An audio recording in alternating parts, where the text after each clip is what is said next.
자비하신 아버지, 오늘 부족한 종이 주의 말씀을 대언하게 사오니 하늘에 기름을 부어 주시옵기를 원합니다. 기름진 까닭에 멍에가 벗겨지리라 말씀하셨던 아버지, 이들의 육체적인 모든 질병의 멍에가 아버지 하나님 이 말씀을 들을 때 아버지 하나님 벗겨지게 하시고, 혼적인 아버지 하나님 상처와 아버지 하나님 눌림들이 예수 이름으로 고침을 받게 하시고, 영혼의 깨끗함을 입는 시간이 되도록 주님이 역사하여 주시고 새로운 활력과 능력을 부어 주시옵기를 원합니다. 부족한 종이 주의 말씀을 대언하게 사오니 주의 능력과 기름으로 부어 주시고, 하나님의 말씀만이 아버지 이 영상을 접하게 되는 아버지 이 말씀을 듣는 모든 사람들에게 세워지는 은혜를 베풀어 주시옵소서. 예수님 이름으로 기도합나이다. 아멘. 자, 하나님의 말씀입니다.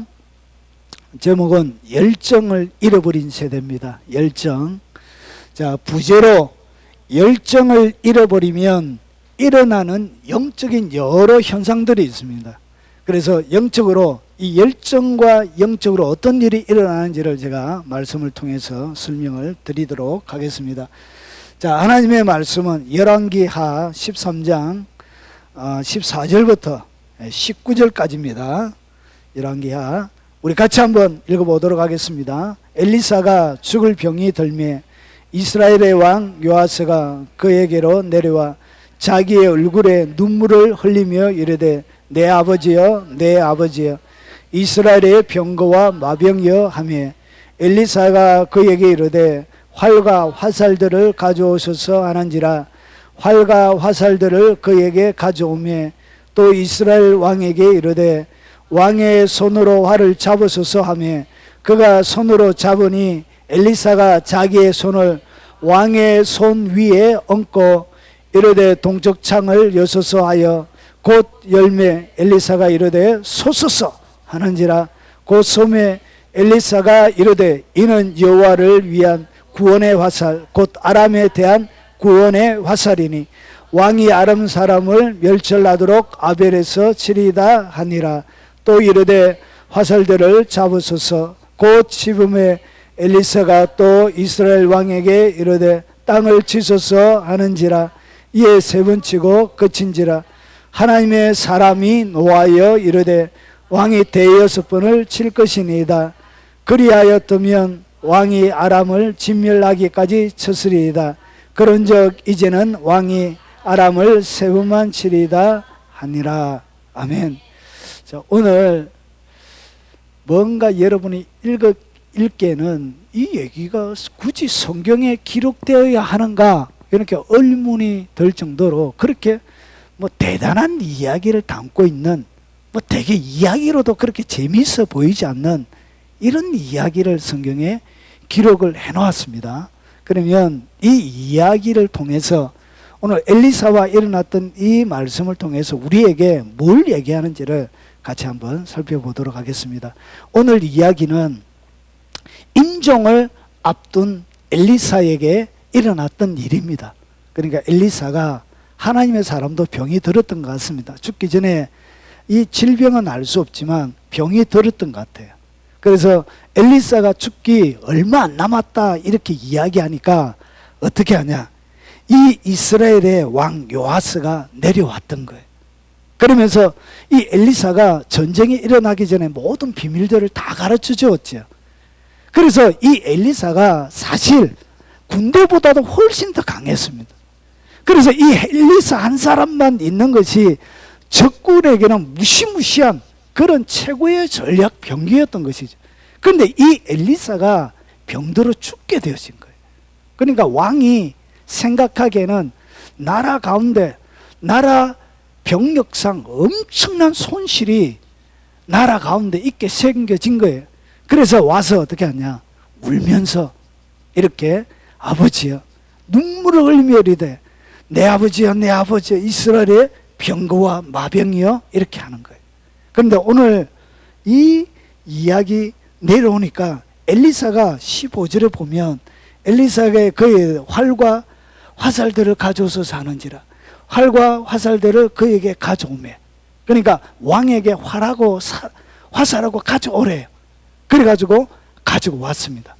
가지고 와서 어떻게 했냐, 이스라엘 왕에게 이르되 왕이 손으로 활을 잡으소서 하며 그가 손으로 잡으니 엘리사가 자기 손을 왕의 손 위에 올려놨던 거예요. 자, 그러면 그림으로 보면 이렇게 되지. 동쪽 창을 열고 왕이 화살을 주고 쏘는데 그 손 위에다가 엘리사가 손을 딱 올려놓은 거예요. 그런데 이 행동이 여러분 선지자들이나 하나님의 사람들이 하는 행동들에는 뭐가 있냐면 예언적인 행동들이 있습니다. 예언적인 행동이란 것은 뭐냐면 미래에 어떤 일이 일어날 것에 대한 그런 하나님의 뜻들이 담겨져 있는 그런 행동들이에요. 그것을 갖다가 뭐라 그러냐, 예언적인 행동이라 그럽니다. 그런데 이 요아스는 건강한 왕이 아니었어요. 선한 왕이 아니었어요. 이 요아스에 대한 하나님의 평가는 여호와 보시기에 악을 행하여. 그러니까 엘리사가 병들어 당장 죽게 되어졌는데 엘리사 자기가 생각해도 기가 막힌 거예요. 이 이스라엘 나라가 억장이 무너지는 거예요. 자기의 때는 끝이 나니까. 장차 이 왕과 백성들이 살아갈 세상 생각하니까 너무나 가슴이 아팠겠죠. 그래서 어떻게 했냐, 하나님 앞에 기도를 많이 했겠죠. 그래서 이 예언적인 뭔가 행동을 할 때는 여러분 사진이 현상이 되어질 때는 반드시 이 사진이 밖으로 나오기 전에는 뭐가 있냐, 암실의 작업이 있는 거예요. 깜깜한 데 들어가 가지고 사진을 인화하는 작업을 해야 되는 거예요. 그래서 예언적인 행동 뒤에는 뭐가 있냐면 예언적인 암실의 작업이 있습니다. 사진을 형성하기 전에. 그러니까 이것이 이 예언적인 행동은 두 가지 형태로 보통 옵니다. 하나는 영의 직관을 통해서 오는 것입니다. 하나님이 뭔가 하겠다라고 엘리사에게 직접 얘기한 것이 아니고 그냥 그가 있는 영의 직관을 통하여서 어떻게 하냐, 하나님의 계획을 미리 깨닫는 거예요. 그냥 이것은 저절로 아는 거예요. 그러니까 내가 이런 행동을 하면 하나님이 뭔가 하는, 그러니까 미래에 응답을 하기 위한 하나님의 행동적인 제스처를 얘기합니다. 믿음으로 요구하는 그런 행동들을 얘기하는 거예요. 그래서 이렇게 직관을 통해서 알게 되는 경우가 있고요. 하나는 제가 생각하기로는 영의 직관을 통해서 받은 것 같지는 않고요. 오늘 이것을 통하여 받은 것 같습니다. 중보 기도 속에, 그러니까 마지막 자기가 죽고 난 다음에 남을 이스라엘 백성들을 향하여 엘리사가 기도를 많이 했겠죠. 하나님 이 나라를 지키시고 이 악한 왕이지만 백성들 불쌍히 여겨주세요 하면서 여러 가지 기도를 많이 했겠죠. 그 가운데 하나님의 명령에 의해서, 하나님의 뜻에 의해서 아마 이 행동을 취했던 것 같습니다. 그래서 이 왕의 손 위에 엘리사가 손을 넣는데, 이것은 엘리사가 손을 얹었다는 것은 활을 쏘는 그 활은 왕의 손이 아니고 누구의 손이 되는 거예요? 엘리사의 손이 되는 거예요. 더 나아가서 이것은 보이지 않는 하나님의 구원의 손이 되는 거예요. 그래서 그것을 위해서 하나님이 뭔가 이스라엘을 계획하며 구원하기 위해서 특별한 행동들을 취하게 하신 거예요. 그 약속이 이루어지도록 하기 위해서. 그런데 이 영적인 행동의 내용이 뭐냐, 그러고 나서 이 엘리사가 이렇게 이야기해요. 동쪽 창을 여소서 열매, 엘리사가 가로되 소소서 하는지라 소매 엘리사가 이르되 여호와를 위한 구원의 화살, 곧 아람에 대한 구원의 화살이니 왕이 아람 사람을 멸절하도록 아벨에게서 치리다. 그러니까 이 화살은 어떤 화살이라?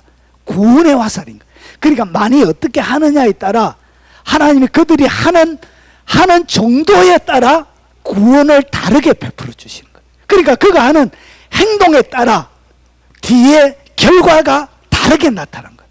여기까지 이해가 되시죠? 그래서 이것은 행동에 따라 내용이 다른 거예요. 하나님이 주시는 구원의 역사가 다른 거예요. 그래서 보세요. 그런데 이렇게 딱 하고 나서 하나님의 사람이 어떻게 하냐, 여러분 보세요. 하나님의 사람이 19절에 하나님의 사람이 노하여 이르되, 하나님의 사람이 화가 난 거예요. 하나님의 사람이 화가 난 거예요. 왕이 취한 행동, 뭐 한 번 했다가 뭐 몇 번 때린다. 왜 화가 나냐? 이렇게 이 여호와의 구원의 화살, 아람에 대한 구원의 화살이라고 이야기하면서 그 다음에 화살을 어떻게 했냐? 활을 갖다가 쏴서 화살이 나간 거예요. 이제 화살이 나가고 있는 거예요. 그러면서 뭘 잡아라고? 화살을 잡으라고 한 거예요. 화살을 잡았다는 얘기는 활을 집었어서 하면 집으니까 이 화살이 딱 도달하면 도달하는 거에 따라 뭐가 일어나는 거예요? 구원이, 그들의 아람에 대한 구원이 결정이 나는 거예요. 그래서 화살을 이렇게, 그래서 보세요. 이스라엘 왕에게 이래요. 땅을 치소서 하는지 이에 3번만 치고 끝인지. 그러니까 이 왕이 3번만 치고 화살을 안 친 거예요. 그러니까 이 행동을 보고 누가? 엘리사가 화가 난 거예요. 그래서 노회 때 왕이 대여섯 번을 칠 것이니다. 그리하였다면 왕이 아람을 진멸하기까지 쳤으리다. 한 6번만 치면은 아람이 멸망할 건데 이 왕이 3번밖에 안 치가지고 3번만 딱 승리를 거두어지는 거예요. 그래서 이것이 뭐냐? 여러분의 행동에 따라 열매가 다르게 맺히는 거예요. 잘 보세요. 이 하나님의 사람이 노했던 이유는 이 화살은 단순한 화살이 아니고 여호와의 구원의 화살이라고 이미 얘기를 했습니다. 얘기를 했고, 그리고 이 왕을 쏘셔서 보세요. 왕이 창문을 열자 엘리사가 말했다. 쏘십시오. 그가 활을 쏘자 엘리사가 말했다. 주님의 승리의 화살입니다. 그러니까 이것은 단순한 주님의 구원의 화살일 뿐만 아니라 이 사건을 통해서 누가 승리하는 거예요? 주님이 승리하는, 주님이 승리를 거머쥐는, 하나님이 승리하게끔 만들어주는 그런 예언적인 행동들을 담고 있었던 거예요. 보세요.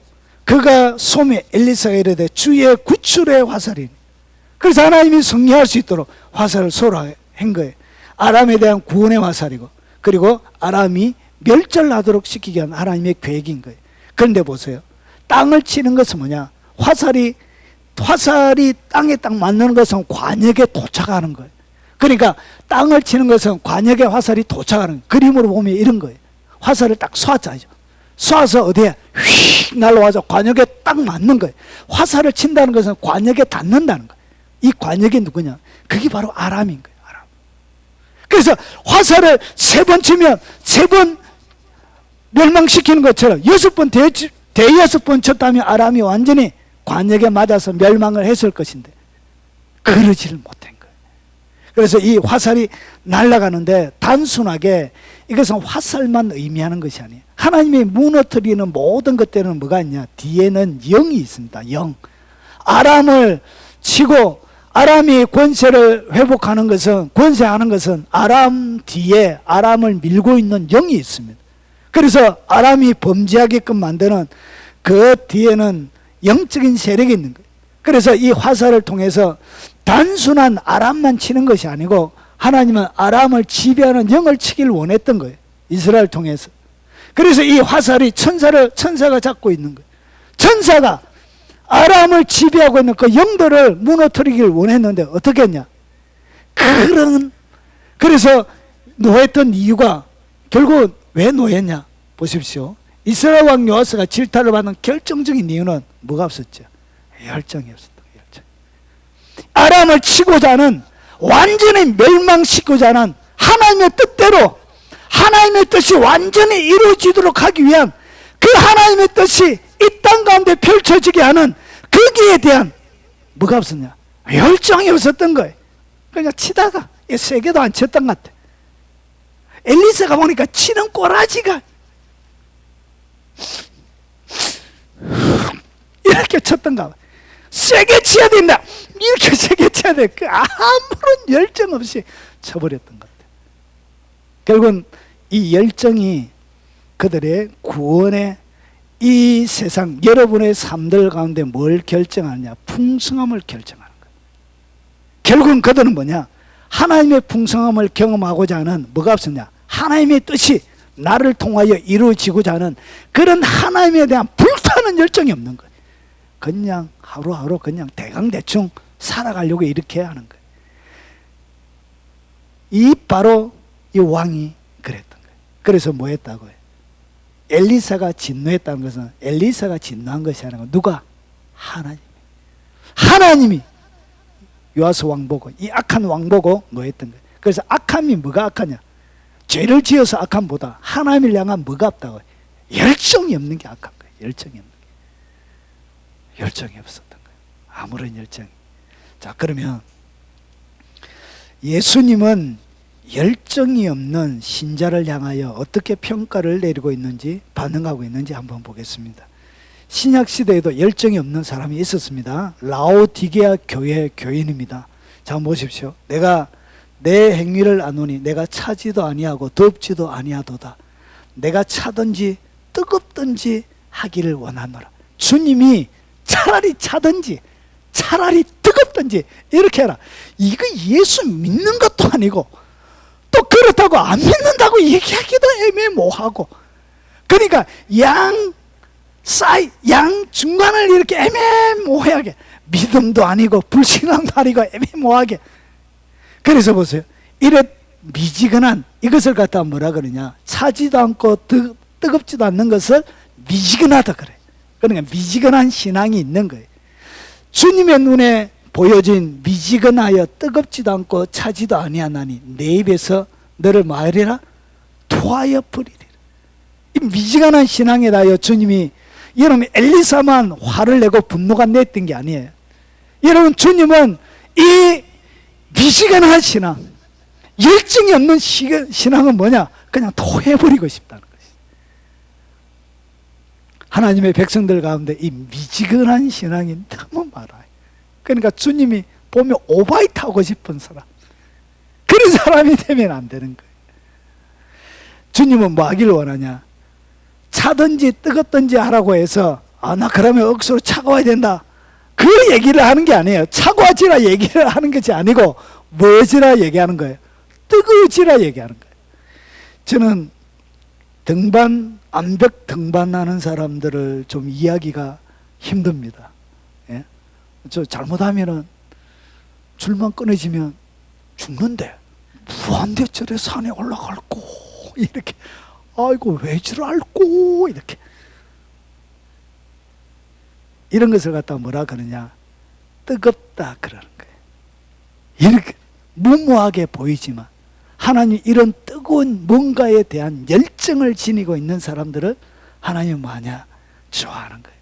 오늘 여기서 뜨겁다는 이야기는 뭐냐면 이런 거예요. 끓는 것을 얘기합니다. 더워지는 거예요. 결국은 이것은 뭐냐? 이 뜨거워지는 것은 여러분의 믿음, 사랑, 소망, 이 모든 것들에 대하여 영적으로 불을 붙이는 거예요. 그러니까 단순한 믿음하고 불붙은 믿음하고 영적 세계는 완전히 다릅니다. 여러분 기도도, 여러분 영안이 열려서 사람들이 드려지는 기도를 보면 그냥 일반적으로 하는 기도 말고 여러분 불이 붙어서 올라가는 기도가 있습니다. 불이 붙어서 확 기도 자체가 불이 붙어 있어요. 그래서 그런 것만이, 불붙은 기도만이, 여러분 공중의 권세 잡은 자가 여러분 위에는 노처럼 이렇게 보호막을 쓰고 우리의 기도가 올라가지 못하도록 이렇게 가로막고 있습니다. 그래서 하늘이, 이사야 보면 하늘이 노처럼 되리라. 그래서 어떻게 하냐? 대부분의 기도들은 하나님의 보호자에 닿지 못하는 기도들이 많이 있습니다. 그런데 이 녹과 같은 것은 어떻게 녹이냐? 열로. 불붙은 기도가 딱 올라가게 되어지면 놋이 녹아요.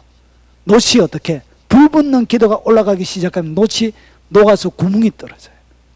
그래서 여러분 이 뜨거움이란 것은 어떤 의미를 가지고 있냐면 여러분의 일생 가운데 일어난 모든 신앙적인 신앙의 행위에 불을 붙이는 거예요. 불을. 그래서 활활 탑니다. 강력한 활활. 그래서 기도가 다른 거예요. 그래서 사람들이 뜨겁다 막 이러죠. 예, 영적 세계 속에는 그거는 진짜 불입니다. 진짜 불. 진짜 불. 여러분 예수 믿는 사람과 믿지 않는 사람들은 영안이 열려서 보면 예수 믿는 사람들은 뒤에 빛을 가지고 있습니다. 빛. 그래서 너희는 세상의 빛이요라는 얘기는 주님이 뭔가 설명하기 위해서 그런 게 아니고 진짜 빛입니다. 진짜 빛. 그래서 예수 믿는 사람들에게는 뭐가 있다고? 빛이 있습니다. 빛. 진짜 빛이기 때문에 너희는 빛이라 그런 거예요. 여기까지 이해가 되시죠? 예. 예. 그래서 이게 뭐냐? 뜨거워진다는 거예요. 막 뜨거워지면 여러분의 삶들 가운데 뭐가 일어나냐? 돌파가 일어나. 돌파가. 불이 붙어야 돌파가 일어나는 거예요. 화살이 닿기도 전에 믿음의 화살, 이 믿음의 방패가 불이 붙어 있으니까 화살이 닿기도 전에 녹아버려요. 그러니까 어떤 무기도, 적군의 어떤 무기도 여러분에게 치명상을 입힐 수가 없게 되는 거예요. 그래서 불붙은 사람이 되는 거예요. 이글거리는 사람. 그래서 불의 종이라 그러죠. 어떤 사역자들 보면 불의 종 막, 실제로 그렇습니다. 실제로 그들의 사역들 가운데 뜨거운 성령의 불이 붙어 있습니다. 눈만이 꽉 열려서 보면 활활 타고 있습니다. 불동아니가 되는 거예요. 불동아니. 이게 뜨거운. 그래서 여러분 전기기관차도 무엇으로? 뜨거움으로 가죠. 대부분이 뜨거움으로 확 기차도 움직이게. 그 고철덩어리도 움직이게 되는. 이것이 영적인 에너지라 그런 거예요. 영적인 에너지. 뜨거움이 뭐라고요? 이게 영적인 에너지. 자, 그러면 좀 더 나가보겠습니다. 재밌죠? 네. 이것을 갖다 뭐라 그러냐? 뜨겁다를 열정이라 부른다. 열정. 하나님을 향한 열정, 열심이라 그럽니다. 그래서 여러분의 삶들 가운데 뭘 붙이냐? 불을 붙이는 거예요. 불을. 활활 타는 불을. 자, 그러면 열정을 잃어버리면 영적으로 어떤 일이 일어나는가? 여러분이 이 땅 가운데서 하나님을 향한 열정, 열심을 딱 잃어버리면 여러분이 이렇게 딱 돼요. 예수님께서 말씀합니다. 내가 말하기를 나는 부자라 부유하여 부족한 것이 없다 하니, 주님이 영안을 열고 그의 영적인 상태를 딱 본 거예요. 자기가 볼 때는 부유해가지고 부족함이 없는 완벽한 상태처럼 자기는 보이는데, 주님이 영안으로 그의 영의 상태를 딱 보니까 이게 완전히 엉망인 게, 열정을 잃어보니까 어떻게 되냐? 영적인 무지. 무지가 뭐냐? 자기가 어떤 상태인지를 알지도 못하는 거예요. 그래서 열정을 잃어버리면 제일 처음에 찾아오는 것이 뭐냐? 무지입니다. 무지. 자기 자신을 몰라요. 그러면서 어떻게 되냐? 사람이 공고하게 되죠. 여러분, 여러분의 삶들 가운데서 언제 신앙적인 공고함을 느끼느냐? 공고함을 느낄 때 뜨거움이 없어지면 공고해져요. 첫사랑이 불이 붙어 있을 때는, 엄마 아빠 안 보여요. 엄마 아빠 다 버리고 다 버리고 다 거짓말도 잘해요. 어디 가요? 사실은 남자 만나러 가는데도 거짓말하고 나와가지고 만나고 이래요. 엄마 아빠 다 버리고도 도망가요. 불이 붙어 있으니까 사랑의 열정이 활활 타오는 거예요. 그런데 이 사랑의 열정이 딱 식으면, 결혼해서 인생 살다가 힘이 들면, 아이고 그 남자도 보기 싫고 아내도 꼴 보기 싫고 공고한 거예요. 공고. 열정이 식어버린 거예요. 사랑이 식어버린 거예요. 그러면 뭐가 찾아오냐? 인생에 내가 지금 공고함을 느끼고 있다. 뭐가 식었다는 얘기예요? 열정이 식어버린 거예요. 열정이 식었기 때문에 공고함을 느끼는 거예요. 그러면 내가 살면서 참 여러분의 인생이 참 여러분 스스로 볼 때도 참 네가 참 가련하다 느껴질 때가 있죠. 왜 그렇게 느껴지냐? 하나님을 향한 사랑이 내 속에 가득하면 내가 너무나 귀하게 보여요. 너무 가치 있게 보여요. 근데 하나님을 향한 열정과 사랑이 싹 식어져 버리니까, 아이고 내 꼬라지가 이게 사는 게 이게 뭐고 이렇게 막 가련하게 너무나 불쌍하게 보이는 게 인생. 더 이상 가련할 수가 없는 거예요. 너무너무 불쌍한 거예요. 아이고 네 꼬라지 보니까 술이나 한잔 먹고 풀어라 이렇게 그렇게 딱 하는 가난한 거예요. 돈이 많이 있다고 해서 여러분 부자가 아니고요. 그 돈이 완전히 없다고 해서 또 가난한 사람도 아니에요. 여러분 많이 있다고 해서 하루에 100끼를 먹을 수 있는 것도 아니에요. 여러분 위 탈나서 여러분 당뇨 그리고 비만에 걸려서 빨리 죽어요. 그 마찬가지로 아무것도 없어도 부자가 있습니다. 그런데 영적인 열정이 딱 씹으면 어떻게 되냐? 자기가 너무나 가난하게 느껴져요. 그래서 너무나 가난하기 때문에 뭘 느끼냐? 허기를 느끼는 거예요. 그래서 끊임없이 축적사자 뭔가를 더 채우려고 하는 거예요. 그래서 뭔가 더 가지려고 하는 거예요. 왜냐? 너무 가난하니까. 억수로 부자인데도 그렇게 직원들 월급 땡가먹고, 제가 노가다 할 때 일용직 노가다 하는 사람들 돈도 땡가먹더라고. 제가 그거 받는다고 억수로 애먹은 사람이 있습니다. 와, 악질이다, 악질해. 일용직 노가다 하는 그 사람들 돈도 땡가먹더라고. 제가 아주 애먹었습니다. 그거 봤는데. 왜 그렇게 하냐? 가난함이 느껴지는 거예요. 그래서 그런 사람들 착취해서라도 더 가지려고 하는 거예요. 이렇게. 그리고 눈 먼 거예요. 아무것도 안 보이는 거예요. 깜깜함이 느껴지는 거예요. 인생이 그냥 하나님과 관계 있을 때는 그냥 신이 나서 막 열심히 하던 것들이 열정이 딱 식으니까 앞이 깜깜한 거예요. 이거 어째 살지 이거 도대체. 사방팔방이 다 막힌 거예요. 거래처도 다 떨어져 나가고 당장 망하고, 그러니까 돌파구가 안 보이는 게 깜깜한 거예요. 인생이 뭐가 식기 때문에, 열정이 식으면 이렇게 되는 거예요. 벌거벗은 것, 벌거벗고 완전히 벌거벗겨지는 거예요. 그런데 이렇게 되는 것을 뭐 하지 못하냐, 미안하지만 열정을 잃어버리게 되면 영적인 무지를 통하여 알지를 못하는 거예요. 주님이 바라볼 때는 이런 모습인데, 5가지의 열정을 잃어버리면 5가지의 모습을 띠게 되는데 자기가 벌거벗고 있다는 것도 모르는 거예요. 옷을 입고 막 이렇게 가는 것 같지만 영적인, 영혼의 육적인 눈과 달라. 영의 눈은 달라.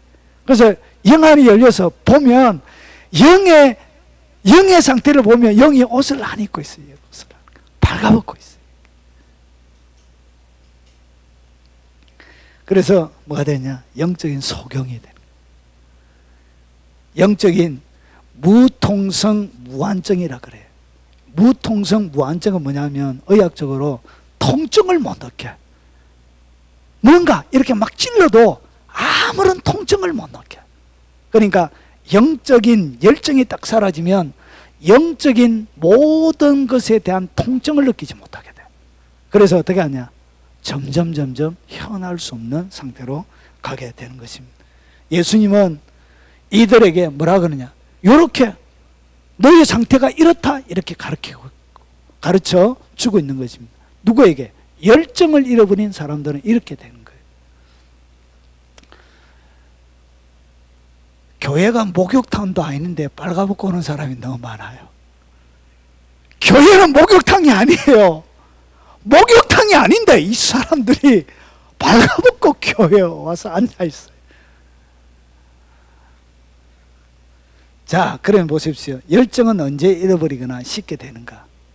우리가 살아가면서 이 열정이란 것, 첫사랑이 식는 것처럼 언제 식느냐?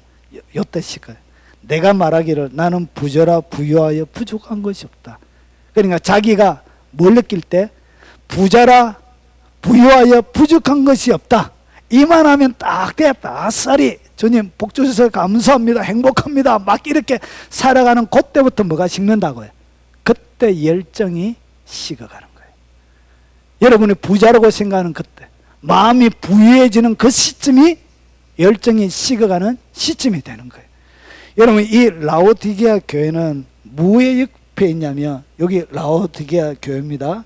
요 히에라볼리라는 지역에는 가면 뭐가 있냐? 파무칼레라는 장소가 있습니다. 원래 이 라오디게아 히에라폴리 여기에는 온천이 굉장히 발달한 관광특구예요. 관광특구. 여러분 이런 거 보셨죠? 예, 이게 파무칼레예요. 노천 온천이에요. 그래서 여기에 관광객들이 1세기부터 굉장히 많이 왔어요. 그래서 많이 와서 이렇게 엄청나게 예쁜 세계적인 유명 장소죠. 우리 한번 가볼까요? 예, 파무칼레. 여기서 목욕도 한번 쫙 하고 이렇게 이런 곳이에요. 그래서 여기에는 경제적으로 굉장히 부유한 도시였습니다. 그래서 주 60년경 대지진이 이 장소 가운데 일어나요. 그래서 대지진으로 부유했던 도시가 하루아침에 파괴가 되었어요. 그리고 폐허가 되었습니다. 그리고 얼마나 부유했는지 로마의 원조를 거절할 정도로 경제적으로 굉장히 부유했습니다. 자, 그리고 주전 133년경 로마에 합병되어 주 1171년 셀juk 투르크에 의해서 완전히 진멸이 되어집니다. 그리고 터키어로 에스키 히사르라고 부르는데 옛성이라 이렇게 불려집니다. 그래서 완전히 폐허가 되어졌습니다. 라오디게아 종교회의는 주 364년 열린 종교회의에서 32명의 라오디게아 감독이 어떻게 했냐, 요한계시록에 라오디게아가 좀 안 좋게 기록이 되어져 있죠. 그래서 감독이 계시록을 신약 성경에서 삭제시키는 큰 죄까지 저지릅니다. 그런 지역이 라오디게아입니다. 그 라오디게아가 완전히 주도권을 잡고 있었으면 요한계시록은 성경 가운데 없어졌습니다. 하나님의 은혜로 존재하게 된 것이죠. 이것이 라오디게아 교회가 있던 옛 성터입니다. 옛 성터. 완전히 없어졌습니다. 최고의 화려하고 아름다웠던 교회였습니다. 그 시대에 가장, 그러니까 쉽게 이야기하면 초대형 교회, 풍성한 물질이 있는 큰 사역을 하던 그런 형태의 교회였습니다. 쉽게 하면 지금으로 이야기하면 큰 도시에 가장 번성한 교회, 대형 교회라 생각하시면 됩니다. 이렇게. 그리고 여기에는 또 뭐가 있었냐면 신전이 있었습니다. 신전이 있었는데 특별히 이 라오디게아 지역에는 치료의 신이 뭐냐면 맹카루라는 치료의 신인데, 맹카루의 신전이 여기 있습니다. 이 신전도 완전히 무너졌습니다. 그리고 여기에 파무칼레가 있는 라오디게아에서는 최고의 안약으로, 이 안약은 세계 최고의 명성을 떨치던 곳이 바로 라오디게아입니다. 그래서 여기 보면 안약을 사서 발라라라는 얘기가 나와요. 그래서 이 안약으로 유명했기 때문에 그런 거예요. 자, 그리고 이 파무칼레가 있는 이 히에라폴리스는 아폴로 신전도 있었던 그런 지역입니다. 그러니까 신전에 있었다는 것은 중심이란 이야기예요. 중심. 최고의 중심, 가장 권력 있고 영향력 있는 그런 땅이었다는 것이죠. 이해가 되시죠? 그런데 주님의 눈에는 벌거벗은 사처럼 보였다는 것이죠. 자, 그러면 그들이 결정적으로 이 열정을 잃어버리게 되어지는 것은 그들 가운데 있는 부유함이었습니다. 풍요입니다. 풍요. 그래서 여러분 잘 살게 되면, 경제적으로 잘 살고 풍요하게 되어지면 반드시 뭐가 오냐? 열정이 여호와와 비례해서 열정이 식어갑니다. 그래서 잘 사는 사람들은 그렇게 뜨겁게 기도 안 해요. 교회 가운데 사역하다 보면 풍족하고 잘 사는 사람들은 좋은 차 타고, 큰 집에 사는 사람들은 아버지 이렇게 이런 거 잘 못해요. 그 사람들은 주여 삼창하는 거 굉장히 이렇게 거북스러워해요. 근데 어떤 분들이 잘하냐, 인생의 지실이 꼬이고 힘들고 어렵고 고통스러우면 그때 뭐가 터냐, 부르짖음의 영이 터지는 거예요. 아버지 부르짖는 거예요. 막 조용히 해라 하는데도 네 같으면 조용히 하겠나, 입장 바꿔놓고 해봐라 하면서 막 부르짖는 거예요. 입장 바꿔놓고 해봐라, 내가 지금 안 부르짖게 이렇게 됐는지. 이렇게 하면서 어떻게 하냐, 풍요는 여러분들 가운데 부르짖음의 영을 죽여버려요. 결국은 열정이 이 풍요 때문에 제압이 되어져요.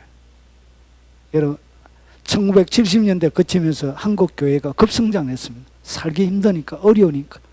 그래서 부르짖는 거 외에는 할 게 없었던 거예요. 그래서 하나님 앞에 그렇게 기도하고 애써서 하나님의 뜻대로 살려고, 그래서 큰 교회들도 다 그때 지은 거예요. 무리해서 지은 거예요. 그 열정이 그 일을 하게 했던 거예요. 그런데 어떻게 했냐, 경제적으로 먹고 살만하니까 이 풍요 때문에 결국은 교회들도 같이 뭐가 일어났다고요. 시들어져 가기 시작했던 거예요. 여러분 1970년대 이후에 가장 교회가 번성하던 때가 있었습니다. 교회들마다 자리를 차지하고 빼곡하게, 그때가 언제냐, IMF 터졌을 때예요. 통계상으로 IMF가 터지니까 기업들이 무너지고 가정들이 무너지고 하니까 교회에 많이, 결국은 교회의 부흥은 뭐와 연결이 되어지냐, 풍요와 연결이 되어지는 거예요. 그래서 여러분 이 땅 가운데서 부족함이 없이 살아가는 사람들은 사실은 영적으로 보면 굉장히 위험합니다. 그리고 예수님께서 보셨던 것처럼 너는 너의 가련함도 모르구나, 공고함도 모르구나, 가난함도 모르구나, 벌거벗고 있는 것도 모르구나, 그런 거예요. 그래서 이것은 이 땅 가운데 시험과 연결이 되어져 있습니다. 그래서 시험이 많이 있는 인생은 뭐가 되지냐? 열정으로 가득 들어차게 돼요. 그래서 하나님은 우리의 삶들 가운데 어떻게 해놨냐? 여러분의 삶들 가운데 물고기 우리가 고기 잡아오고 나서 고등어나 오면 천적을 같이 집어넣어놨죠. 마지막까지 화로처럼 살아있게 만들려고. 그래서 하나님은 우리의 삶들 가운데 여러분이 잘못 선택한 거기에 대하여 마귀가 활동하도록 하나님 내버려 놓는 것입니다. 그래야 여러분이 건강한 상태로 주님 앞에 서는 것입니다. 그래서 이 부요가 결국은 어떻게 했냐? 믿음의 열정을 제압해버린 거예요. 자, 그러면 영적인 세계 속에 열정이 왜 이렇게 중요한지를 성경 말씀을 통해서 설명을 드리겠습니다. 여러분, 성경을 보면 마지막 날 주님 앞에 서게 되어지면 여러분이 뭘 입어야 되냐? 신부의 세마포 옷을 입어야 돼요. 읽어보셨죠? 그래서 보세요. 이것이 원래는 어디에 말씀을 배경으로 해서 요한이 기록이 되어져 있냐? 이사야 61장이에요. 그래서 신부가 자기 보석으로 단장한 같은데, 이 신부의 드레스는 두 가지로 이루어져 있습니다. 하나는 여기 보세요. 구원의 옷입니다. 그리고 이게 구원의 옷을 내게 입히시며 공의의 겉옷을 내게 더하십니다. 그러니까 신부가 되기 위해서는 두 가지 옷을 입어야 되는데, 하나는 구원의 옷이에요. 그리고 공의의 겉옷이란 것은, 그러면 공의는 겉옷이고 구원이란 것은 무슨 옷이 되는 거예요? 속옷이 되는 거예요. 속옷. 그래서 여러분이 예수님을 나의 구주로 딱 믿었다면 이제 뭘 입으신 거예요? 이제 그냥 란제리 속옷 입은 거예요. 속옷. 근데 속옷만 입고 교회 다니는 사람들이 많아요. 이렇게. 그래서 뭘 입어야 된다? 공의의 겉옷을 입어야 신부로 단장이 되는데, 이 사람들이 그냥 구원파가 날마다 얘기하는 게 뭐죠? 언제 구원받았냐? 그래, 구원은 속옷이에요. 속옷. 그거 입고 주님 앞에 갈 수 있습니까? 안 돼요. 안 돼. 속옷 가지고. 그래서 보세요. 뭘 해야 되냐? 공의의 겉옷을 입어야 되는 거예요. 그런데 잘 보세요. 신부가 자기 보석으로 단장하는데 공의의 겉옷을 어떻게 입는지 한번 보세요. 이사야 59장 19절을 보면 공의의 겉옷으로 삼으시며 구원을 자기의 머리에 써서 투구로. 그래서 이것이 구원의 투구가 나오는 거예요. 에베소서 6장에. 다 구약을 기본으로 하고 있는 거예요. 그리고 보복을 속옷으로 삼으시며, 잘 보세요. 열심을 입어 무엇을 삼는다고요? 겉옷을 삼는 거예요. 열심히 결국은 뭘 입는 것이라고? 여러분의 공의의 겉옷을 입는 거예요. 그러니까 이 열심이 뭘 입는 것이냐? 겉옷을 열심을 입어야 겉옷이 되는 거예요. 결국은 열심이 없다는 것은 뭘 삼을 수 없는 거예요? 겉옷을 입을 수가 없는 거예요. 그래서 겉옷이 없는 거예요. 겉옷이. 하나님의 백성들이. 왜냐? 열정을 입어야 멋이 입혀진다고요. 그러니까 쉽게 이야기하면 이 열정은 뭐냐면, 여러분, 이것이 양복이에요. 양복. 죄송합니다. 이 양복인데, 요 양복을 입고 그 다음에 뭘 오버코트를 딱 입는 거예요. 요렇게. 그래서 요것이 뭐라고요? 요것이 열심 위에 요렇게. 이해가 되시죠? 요렇게 되는 거예요. 자, 그래서 좀 더 설명을 드리면 이렇게 되는 거예요. 그래서 밤이 깊고 낮이 가까웠으니 그러므로 우리가 어둠의 일을 벗고 빛의 갑옷을 입다. 그러면 이 빛의 갑옷, 우리가 입어야 되는 이 공의의 갑옷, 그리고 공의의 겉옷, 이것을 갖다가 뭐라 부른다고요? 이것을 빛의 갑옷이에요. 그래서 이것을 하면 실제로 여러분이 뭐가 되냐? 영의 세계에서 보면 실제로 빛이 나요. 빛. 이거는 실제 빛이에요. 이 주님이 하시는 이것은 뭔가 은유적으로 성경이, 여러분, 그냥 하나님 만나지 못하고 그냥 공부만 해가지고 하시는 분들이 이것을 이상하게 막 푸는데 그것이 아니고 문자 그대로입니다. 문자 그대로. 이것은 그냥 빛이에요. 진짜 빛의 갑옷이. 이런 옷을 입으면 진짜 빛이 나요. 빛. 영의 세계. 눈이 여기서 보면 진짜 빛이에요. 빛. 자, 그래서 보세요.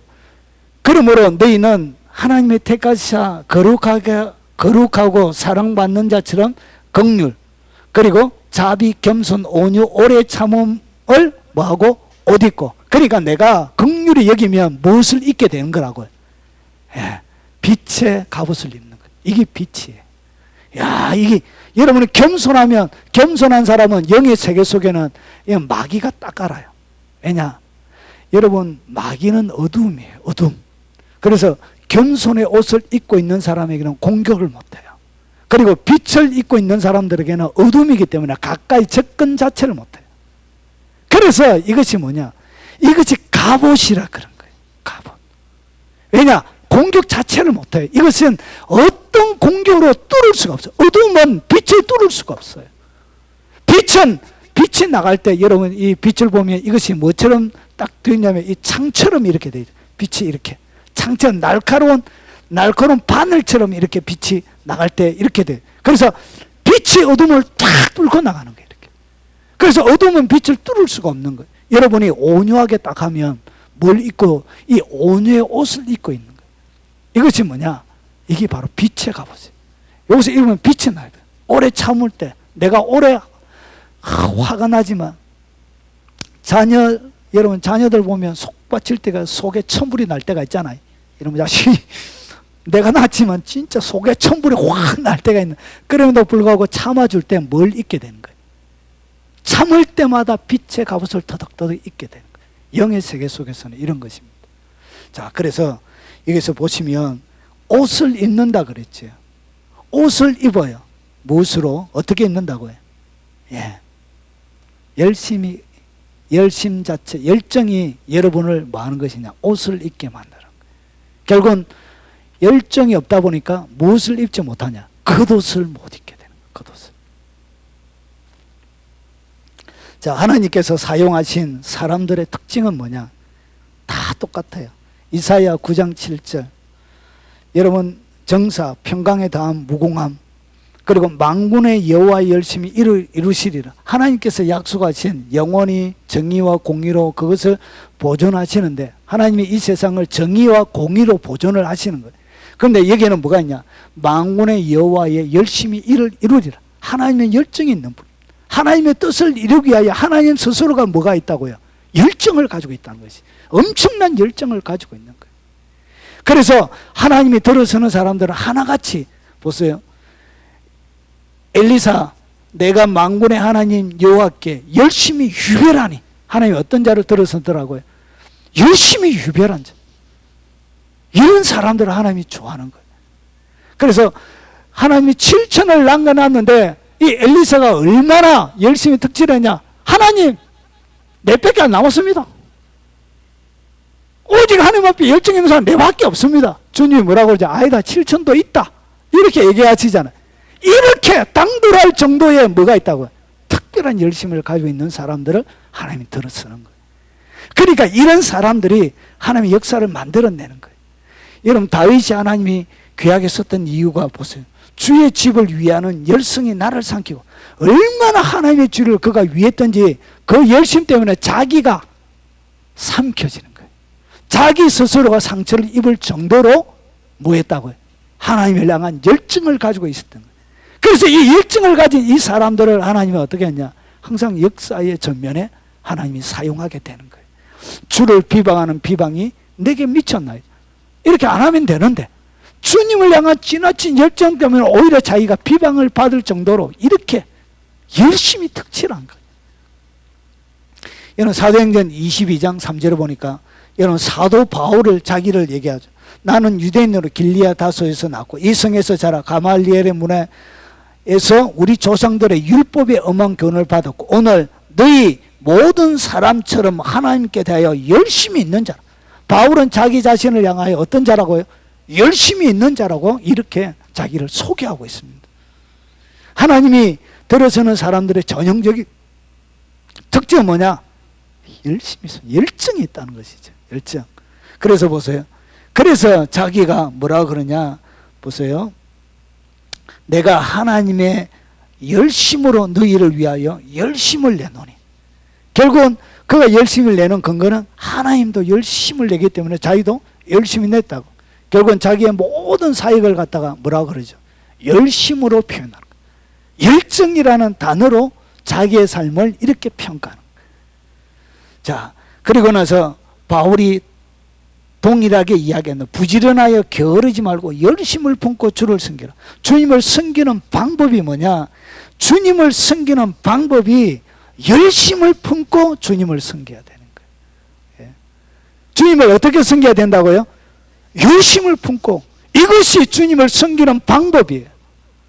그런데 뭐 해도 되고 안 해도 되고, 뭐 오늘 말고 내일 하지 뭐, 내일 못하면 모레 하지 뭐, 하나님 안 들었으면 뭐 그뿐이지 뭐, 인생이 뭐 별거 있나 이러면서 아무런 열정과 기대가 없는 사람들은 하나님이 들었을 수가 없는 거예요. 여러분, 열정을 가져합니다. 열정. 불 끓어오는 열정. 주님이 이런 사람들을 좋아하는 거예요. 여러분, 설교를 하다 보면 목회자의 마음에 눈이 머무는 거 말고요, 제가 얘기하는 게 마음에 눈이 머무는 사람, 그냥 안 보는 것처럼 하지만 눈은 늘 저기에 가 있는 사람. 마음의 눈은 누구에 가냐? 하나님의 말씀에 대한 열정이 있는 사람에게 마음의 눈이 확 갑니다. 이게 설교예요. 이상하게 그만 보고 싶어요. 막 설교 시간에 졸고 막 졸고 이러면 그냥 보고 하면 시험에 드니까 그냥 안 봐요.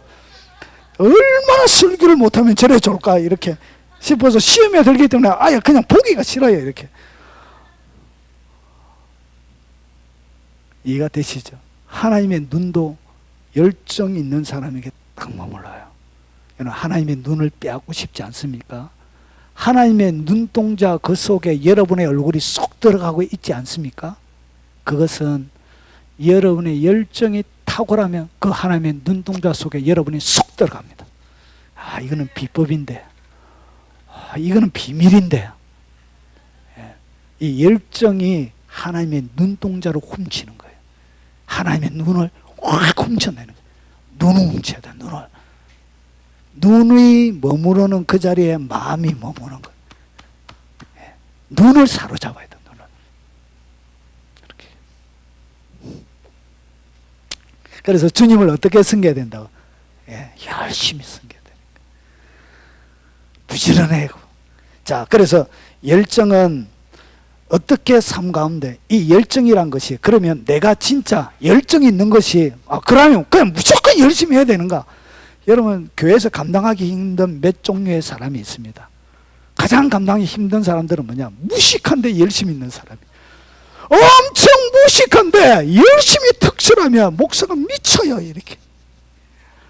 예를 들어서 저는 목사이기 때문에, 여러분, 가장 골치 아픈 목사가 누구냐? 엄청 무식한데 열정 있는 목사는 성도들로 하여금 완전히 미치게 만들어요. 이렇게.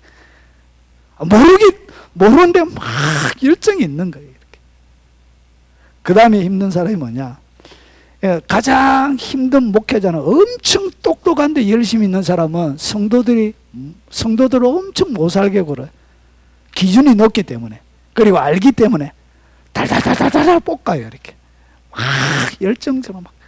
그런데 가장 편한 스타일은 좀 게으른데 지식적으로는 아주 탁월한데 열정이 좀 식는 사람, 그런 사람이 여러분 신앙생활 하기는 좋아요. 이렇게. 뭐 하다 나오냐? 이 얘기가 아니고. 그래서 열정은, 그러면 내가 진짜 열정이 있다는 것을 성경적으로 그냥 무조건 열심히 한다고 그 열정이 있는 게 아니고, 성경이 보는 열정은 어떻게 드러나냐? 이렇게 드러납니다. 예수님을 갖다가 라오디게아 열정이 없는 미지근한 교회 가운데 예수님 자신을 이렇게 설명합니다. 라오디게아 교회 사제에게 편지하래. 아멘이요. 예수님 자신이 뭐라고 해요? 아멘이요. 그리고 충성되고 참된 증인이요, 하나님의 창조의 근본이신 이가 이르되. 그러니까 이 세상을 만드신 분이란 것이죠. 그래서 진짜 성경적으로 이야기하는 열정, 열심히 있는 사람은 세 가지로 딱 드러나요. 첫째, 이 아멘이란 것이 뭐냐? 본래적으로는 굳건히 하다는 그런 뜻을 가지고 있습니다.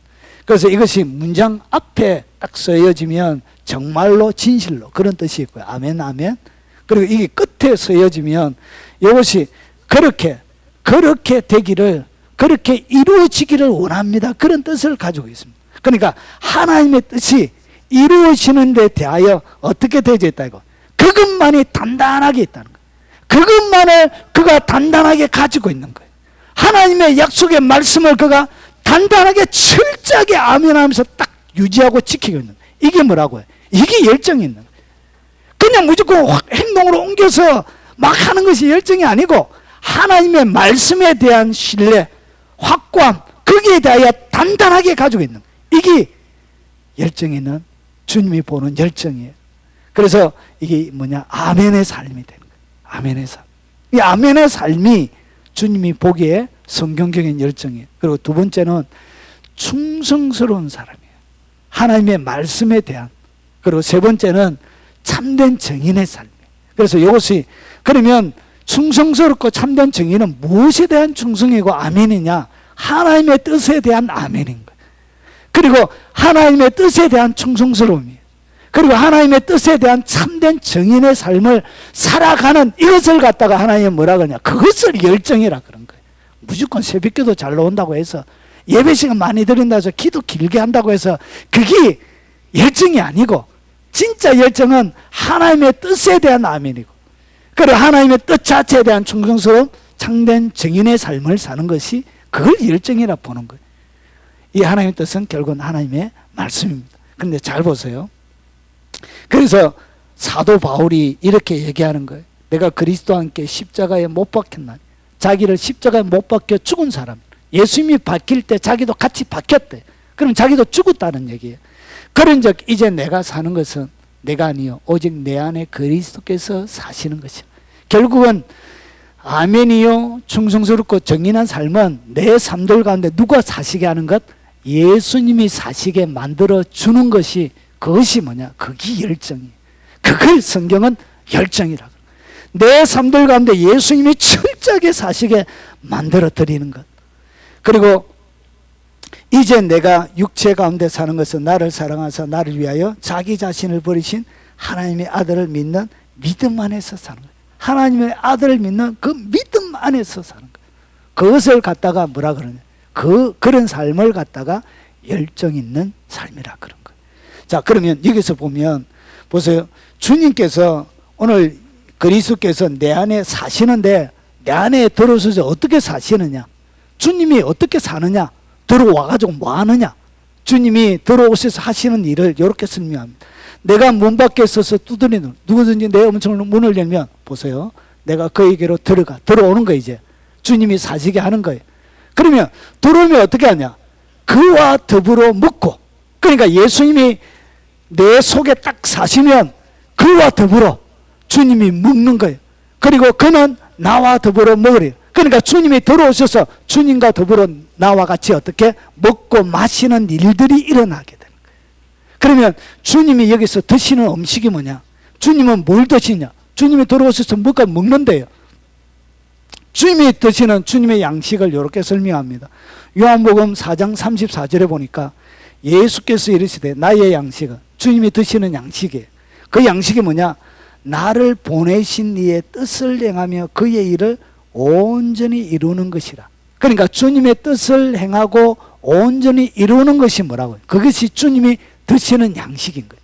그러니까 내 삶들을 통해서 하나님의 뜻이 딱 이루어지면 주님께 뭘 대접하는 것이라고요? 음식을 대접해 드리는 거예요. 주님을 배부르게 만들어 드리는 거예요. 그런데 여기는 하나님의 뜻을 말씀을 지키기 위해서 충성, 아멘, 막 이런 정인 삼하니까 이것이 뭔가 율법적으로 의무적으로 하는 뭔가 지켜야 되는 규율처럼 나의 삶을 뭔가 속박하는 것처럼 느껴지지만 이것은 그런 의미가 아니에요. 이것은 어떤 의미냐? 의무가 아니라 사랑으로 하는 거예요. 나를 사랑해 주셨던 그 지극한 사랑, 나를 나되게 해주셨던 쓸모없는 나를 선택하여 하나님의 사역자로 삼아주셨던 그 하나님의 뜨거운 사랑, 그 지극한 사랑, 주님이 나를 그렇게 아껴주신 그 지극한 그 사랑이 그 하나님의 뜻을 이루어 드리려고 하는 유일한 이유와 그게 믿음의 이유가 되는 거예요. 이것을 의무적으로 지키는 거하고 이건 완전히 다른 거예요. 주님이 나를 너무 사랑하시기 때문에. 그 말로 다 할 수 없는 그 지극한 그 사랑, 나를 아껴주시는 그 주님의 만극한 그 사랑, 그 사랑 때문에 내가 힘이 들고 어렵고 때로는 고달프고 어렵지만 그럼에도 불구하고 나에게 기회를 주신, 하나님의 뜻을 이루기 위하여 기회를 주신 그 주님 앞에 기쁨으로 섬겨드린 거예요. 기쁨으로 대접해드린 거예요. 내 삶을 바쳐서. 이건 다른 거예요. 이건 의무가 아니에요. 이건 사랑에서 흘러나오는 거예요. 이해가 되시죠? 이것이 기쁨인 거예요. 이런 사랑하는 사람을 위해서 음식 대접할 때 힘들던가요? 힘 안 들어요. 여러분의 자녀들에게, 저는 딸에게 뭐 하나 사주면 마음이 그렇게 기쁘더라고요. 그래서 조금씩 자주 보냈어요. 마음을 조금씩. 제가 왜 보내주는지 아십니까? 내가 기뻐서, 내가 좋아서 하는 거예요. 좋아서 그냥 해주는 거예요. 좋아서. 그거 하면 제가 기뻐서 하는 거예요. 그와 마찬가지라는 거예요. 하나님을 향하여 내가 너무 그분이 좋아서 어떻게 표현할 길이 없는 거예요. 이게 좋은 걸 아는데 어떻게 이걸 표현할 길이 없는 거예요. 이해가 되시죠? 그런 마음으로 하는 거예요. 그런 마음으로 주님을 아끼고 살아가는. 그래서 용광로, 열정을 일으키는 이 불은 뒤에 사랑이, 주님을 향한 뜨거운 사랑이 그 뒤에 배경을 하고 있습니다. 그래야 활발 타는 거예요. 자, 식어진 열정, 즉 하나님의 뜻을 이루기 위해서 여러분이 그러면 이 식어져 있는 열정, 이 하나님의 뜻을 이루기 위해 어떻게 여러분의 뭐가 회복되어져야 되는지 이 예수님께서 설명을 해주십니다. 보십시오. 내가 너를 구하노니 내게서 불로 연단한 금을 사라. 회복하기 위해서 뭘 사야 된대요. 불로 연단한 금을 사래요. 여러분 가서 사세요. 그리고 안약을 사서 봐야 돼. 흰옷을 사야 돼요. 그러니까 여러분이 식어진 이 열정이 회복되기 위해서 뭘 사야 된다고요? 사야 되는 거예요. 이 그냥 공짜로 주는 게 아니에요. 이게 문제예요. 사야 돼. 없어진 사람은 열정이 식어버리고 옷을 왜 사라 그러냐? 벌거벗고 있기 때문에 옷을 사라 그런 거예요. 옷을 사야 되는데 어떻게 이것을 사느냐 그 말이죠. 사는 방법이 안 나오잖아요. 어떻게 성경에. 그래서 이것이 구약에 보면 너희 모든 목마른 자들아 물로 나오라. 누가? 주님이 초청하는 사람들이 누구라고요? 여러분 아무나 와서 사는 게 아니에요. 주님이 초청하는 사람이 있습니다. 보세요. 돈 없는 자도 오라. 너희는 와서 사 먹되 돈 없이 값 없이 포도주와 젖을 사라. 그러니까 돈 내고 값을 내고 사는 게 아니에요. 이것은. 근데 주님이 누구를 초청했냐?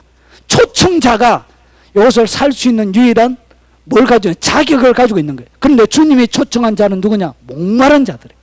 목이 마른 자들, 갈증을 느끼는 자들. 이것을 갖다가 여러분의 말로 바꾸면 사모하는 자들. 사모하는 자들. 목이 말라서 물이 필요하다고 물을 마시고 싶어 하는 것처럼 하나님을 향하여 사모하는 자들만 주님이 초청하는 거예요. 그래서 어떻게 살 수 있냐? 사모함으로 사는 거예요. 그래서 천국의 화폐는, 천국에 있는 모든 것들은 어떻게 하느냐? 사모함으로 사는 거예요. 사모함으로. 사모할 때 어떻게 사모하냐? 믿기 때문에 사모하는 거예요. 그래서 사모함과 믿음은 동전 양면과 같아요. 한쪽은 믿음이고요, 한쪽은 사모함이에요. 그래서 이 두 개가 천국의 화폐예요. 천국의 모든 것을 누리는 돈이 뭐냐? 동전이 있는데 한쪽은 믿음이고 한쪽은 반대면은 사모함이란, 이 동전을 집어넣어야 믿고 사모함으로 해야 천국의 것을 구입할 수가 있는 거예요. 그래서 사모함이 영적으로 사는 거예요. 그래서 어떻게? 불로 연단한 금을 이제 사야 되는 거예요. 여러분이. 그러면 첫 번째, 여러분의 열정이 잃어버린 사람들에게는 뭘 사야 되냐? 불로 연단한 금을 사야 돼요. 불로 연단한 금이 뭐냐? 베드로전서 1장 6절과 7절을 보니까 여러 가지 시험으로 말미암아 잠깐 근심하게 되지 않을 수 없으나 오히려 크게 기뻐하는도다. 7절을 보세요. 너희 믿음의 확실함은 불로 연단하여도 없어질 금보다 더 귀하여. 그러니까 뭐와 연결을 시켰죠? 불로 연단한 금을 갖다가 오늘 여기서는 믿음이라고, 믿음 확실한. 그래서 이것은 뭐냐? 믿음을 회복하라는 거예요.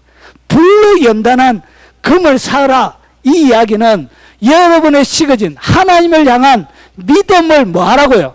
회복시키라는 것이죠. 그래서 불로 연단했다는 것이죠. 불로. 무엇으로? 여러 가지 시험이 뭐라고? 이게 바로 불이에요.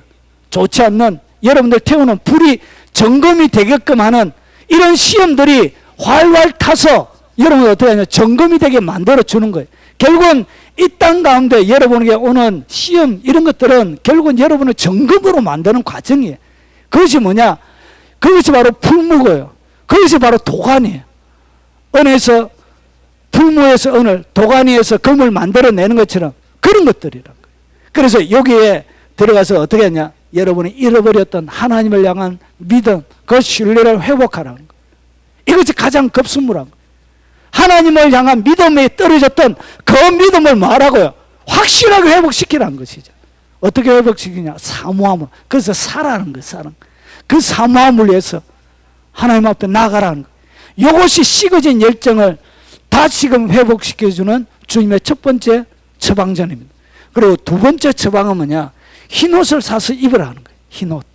이 흰옷은 뭐냐? 여러분 이 요한계시록 19장에 보면 신부가 있는 신부의 옷이 나와 있습니다. 어린 양의 혼인잔치가 이르렀고 그의 아내가 자신을 위하여 준비하였으므로 그에게 빛나고 깨끗한 세마포, 그러니까 신부가 입어야 될, 마지막 재림의 신부가 입어야 될 빛나고 깨끗한 세마포옷을 입어야 되는데 입도록 허락하셔서 이 세마포 옷은 성도들의 옳은 행실이로다. 그래서 아까 전에 제가 말씀드렸던 것처럼 이 행동, 긍휼과 자비와 오래 참음과 이런 것들이 다 옷이 되는 거예요. 결국은 성도들의 여러분의 행실이, 옳은 행실이 뭐가 되어진다고요? 빛나고 깨끗한 세마포. 이 세마포 옷이 흰옷을 얘기합니다. 성경에 나오는 흰옷은 세마포 옷을 얘기합니다. 흰색이에요. 흰색. 그래서 흰옷을 사서 입으란 이야기는 거룩을 상실한 여러분의 삶들 가운데 잃어버린 더럽고 추한 거룩을 상실하고, 그리고 흰옷을 더럽혔던 죄들을 말하고요, 회개하라는 것이 뒤에 나옵니다. 그래서 거룩을 회복하라. 어떻게 회복하죠? 회개함으로. 그래서 회개할 때 여러분에게 뭐가 입혀진다고? 예, 깨끗하게 예수 그리스도의 피를 통하여 두루마리를 빠는 자는 복이 있도다. 어린 양의 피에 두루마리를 빠는 자는 복이 있도다. 결국은 그것이 뭐냐? 회개할 때 어린 양의 피로 여러분들을 깨끗하게 씻겨주는 거예요. 그것을 갖다가 뭐처럼 해놨다고? 사서 입는 것이라 표현해놓은 거예요. 열정이 돈을 내고 하는 것처럼. 그래서 그냥 공짜로 저절로 주는 게 아니에요. 그래서 철저하게 회개하는 것이 뭐냐? 이게 바로 거룩을 회복하는 거예요. 그때 이 깨끗함이 회복되어지면 뭐가 살아난다고요? 열정이 붙어요. 여러분 실컷 하나님 앞에 뜨겁게 회개하고 난 다음에 그 다음부터 뭐가 기쁨만 찾아오는 것이 아니고 하나님을 향한 열정이 막 일어나죠. 그렇게 되는 거예요. 자, 그리고 마지막 주님이 가르쳐 주시는 것이 뭐냐? 안약을 써서 눈에 발라보게 하라. 그래서 여기는 세계 최고의 안약이 난다 그랬지요. 그래서 안약을 사서 눈에 바르다. 그러면 이 안약에 대한 그림이 성경에 있어야 되겠죠. 주님이 여러분 성경에 뭔가 얘기하면 이것을 설명해 주지 않는 구절은 없어요. 그러면 눈에 안약을 이어서 눈이 밝아지는 것과 같은 그런 사건이 성경에 반드시 뭐가 있다고? 반드시 있습니다. 그래서 찾아가면 성경에 딱 한 군데 있습니다. 딱 한 군데. 여러분 소경을 주님이 나사줄 때, 회복시켜줄 때 딱 한 군데 뭐해서 자기 스스로 눈에 물을 집어넣어서 안약을 해서 만들어 가는 것처럼 소경이 눈 뜨는 사건이 나옵니다. 그게 어디에 나오죠? 요한복음 9장에 나오는 거예요. 그래서 여기에 실로암 못에 가서 씻는 사건이 나오는 거예요. 그런데 잘 보세요. 여기는 어떻게 되어 있냐? 주님이 말씀을 하시고 땅에 침을 뱉어 진역을 이겨 그의 눈에 바르시고, 그러니까 침을 갖다가 진역을 이겨가지고 눈에 떡칠해놔니까 침 냄새도 나고 더럽잖아요. 실로암 못에 가서 안 씻을 수가 없는 거야. 이거는 혹시나 여기 예루살렘 소경이거든요. 예루살렘 소경은 믿음이 없어요. 왜냐? 종교의 영에 젖어 있기 때문에. 예수님이 3년 동안 사역했는데 예수님을 향하여 고쳐주세요 한마디도 안 했습니다. 예리고의 바디메오는 어떻게 했죠? 예수님 나를 고쳐주세요 했죠. 예, 확실히 예리고는 믿음이 좋아. 예. 이 예루살렘은 종교영에 덮여있는 지역이었어요. 그래서 이것은 주님을 향하여 구하는 것조차 할 수 없는 영이 죽어 있는 상태를 얘기해요. 그런데 주님이 실로암 못에 가서 안 씻을 수 없도록 힘을 잔뜩 해가지고 눈에 떡칠을 해놓은 거예요. 그래서 어떻게 했냐? 믿음이 있어서 가는 게 아니고 안 씻을 수 없으니까 간 거예요. 그래가지고 실로암 못에 가서 씻어라. 아이고 더럽게도 믿음이 없네 이거는. 그래서 실로암 못에 가서 씻어라 하시니 갈로를 딱 해놓은 거예요. 눈에 실로암 못에 가서 씻는 것이 무엇이에요? 눈에 안약을 였는 거예요. 안약을 연 거예요. 눈에 물로 안약을 연 거예요. 그래서 설명을 하는 거예요. 실로암 못은 번역하자면 보냄을 받았다는 뜻이라. 이에 가서 씻고 밝은 눈으로 왔더라. 결국은 뭐 하더라고요? 밝게 오더라는 거예요. 결국은 이 실로암이 뭐냐? 눈에 안약을 였는 것은 결국은 잃어버린 사명을 회복하는 것을 얘기합니다. 실로암은 뭐죠? 보냄을 받았다는 것이. 주님이 나를 이 땅 가운데 보낸 이유를 확실히 깨닫는 거예요. 그것이 뭐냐? 그것이 눈이 열리는 거예요. 밝게 눈이 떠지는 거예요. 그래서 이것은 뭐냐? 여러분이 잃어버린 사명을 다시금 딱 회복할 때 이 사명에 여러분이 딱 부딪히게 되어지면 여러분 흔들리지 않습니다. 올라타게 돼요. 사명을, 잃어버린 사명을 다시금 딱 잡으면 올라타요. 제가 개척을 2,900으로 했습니다. 2,900. 전국에 2,900만 원으로 개척할 수 있는 데가 없대요. 제가 3개월 동안 뒤졌습니다. 저희 아내와 같이. 2,900으로 개척할 수 있는. 돈이 더 있어서 한 게 아니고 거기 전 재산이에요. 전 재산. 2,900을 주님 앞에 완전히 쏟아부었습니다. 미래 몰라요. 몰라. 그것까지 내가 어떻게 생각합니까? 4대 보험 없어요. 그런 거 없어요. 생활비 없어요. 저는 어떤 교회가 개척해 준 교회가 아니었고 4년 11개월 동안 노가다 젠창하다가 하나님 앞에 사역을 안 주가지고 처절하게 밑바닥의 인생을 살았습니다. 그러다가 아버지 돌아가시고 유산 2,900이 남은 거예요. 예. 그거 가지고 개척을 한 거예요. 2,900으로 진짜 개척하기 쉽지가 않대요. 자리가 없는 거예요. 자리가. 서울에 2,900으로 어디 갖다 붙일 수가 있어요. 그래서 하나님 앞에 제가 다 쏟아부었는 것은 뭐 월급이 나오는 것도 아니고 4대 보험 뭐 미래가 저축 뭐 저축이 어디 있어요. 2,900의 전체인데. 그래서 하나님 앞에 어떻게 했냐? 완전히 쏟아부어. 뭐 때문에? 주님이 나를 부르신 그 사명 때문에 그랬습니다. 이래 살고 가고 싶지는 않더라고요. 주님이 나를 목사로 부르셨던 이 사명이 저를 불타게 했습니다. 모든 것들을 하나님 앞에 쏟아붓게 만드는 거예요. 그래서 여기에서 제가 행복을 찾았어요. 사람들이 저보고 많이 젊어졌다 그래요. 너무 행복하니까. 예. 여러분 사명을 딱 찾게 되면 여러분 어떤 환경이 중요한 게 아니에요. 환경을 초월한 불이 타게 되는 거야. 활활 타게 되는 거야. 활활 타게 되는 거야. 그래서 잃어버렸던 열정을 회복하게 되는 거예요. 이렇게 열정이 회복이 되어집니다. 사랑하는 여러분, 아직까지 내가 이 땅에 왜 왔는지 모르시는 분들은 기도하십시오. 하나님, 무덤시 보냈습니까? 나를 여기에 보낸 이유가 뭡니까? 그거 딱 주님이 가르쳐 주시거든. 다 버리고 그걸 딱 잡으십시오. 그걸 딱 잡으면 세상의 모든 것을 다 가지게 됩니다. 하나님이 그 속에서 다 주세요. 자, 그래서 정리를 하면 이렇습니다. 자, 불로 연단한 금, 요 세 가지가 결국은 잃어버렸던 열정을 회복하는 것입니다. 그래서 주님이 뭐하냐? 무릇 사랑하는 자를 책망하여 징계하면, 주님이 책망하고, 열정을 잃어버리면 책망하고 징계하는, 미지근한 것은 주님의 책망의 대상이에요. 징계하는. 그러므로 내가 뭐하라? 열심을 내라는 거지. 열심을 내라. 이것은 주님의 명령입니다. 열심이 뭐냐? 그런 거예요. 열심히 하다. 젤리오에서 이런 질투라는 단어가 나온 거예요.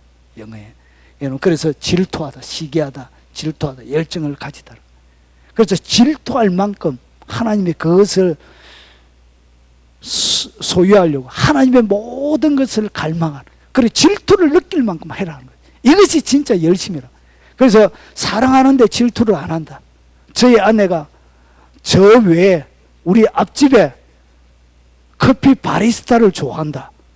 그런데 제가 아내를 향하여 질투를 안 한다, 이러면 저는 사랑이 아닌 거예요. 사랑은 독점하는 것입니다. 사랑은 독점하는 것입니다. 그 사람은 독점하고 싶어. 다윗이 그랬던 것처럼 엘리야가 하나님을 독점하고 싶어 했다.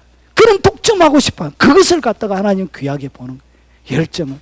그러고 나서 뭐하라? 회개하는 거예요. 회개하는 것이 제가 말씀드렸던 것처럼 옷을 사서 입는 거예요. 그래서 철저하게 어디서 더럽혔는지 보고 철저하게 회개하고, 회개하는 것이 옷을 새로 사는 거예요. 옷을. 그래서 깨끗한 세모포 옷 입고 열정적으로 해서, 여러분 속옷만 입고 사는 것이 아니고 공의의 겉옷, 빛의 갑옷을 입고 이 땅 가운데 마귀가 두려워하는 강력한 하나님의 사람, 열심을 입어 공의의 갑옷으로 열심을 입어 겉옷을 삼고, 그리고 잠깐만 앉아보세요. 앉아보세요. 그러고 나서 이기는 그에게는 내가 보좌에 함께, 이기면 어떻게 되냐? 보좌에, 예수님이 앉아 계시는 그 보좌에 함께 앉게 해줘요. 근데 이 예수님이 앉아 계시는 그 보좌가 어떤 보좌냐? 내가 이기고 아버지의 보좌에 함께 앉은가 같이 하리라. 하나님이 앉아 계시는 그 자리가 예수님이 앉아 계시는 그 자리에 앉게 되는 영광을 하나님이 주시는 거예요. 그래서 이 약속이 가장 영화로운 것이죠. 그래서 여러분, 가치 있는 것을 위하여 여러분의 삶을 던지기 바랍니다. 소중한 것을 위하여, 영원히 남는 것을 위하여 그런 영알이 열리시고, 그리고 여러분의 평생에 가장 가치 있는, 그리고 빛의 갑옷을 가진 가장 영광스러운 하나님의 사람들이 되시길 주의 이름으로 축원합니다.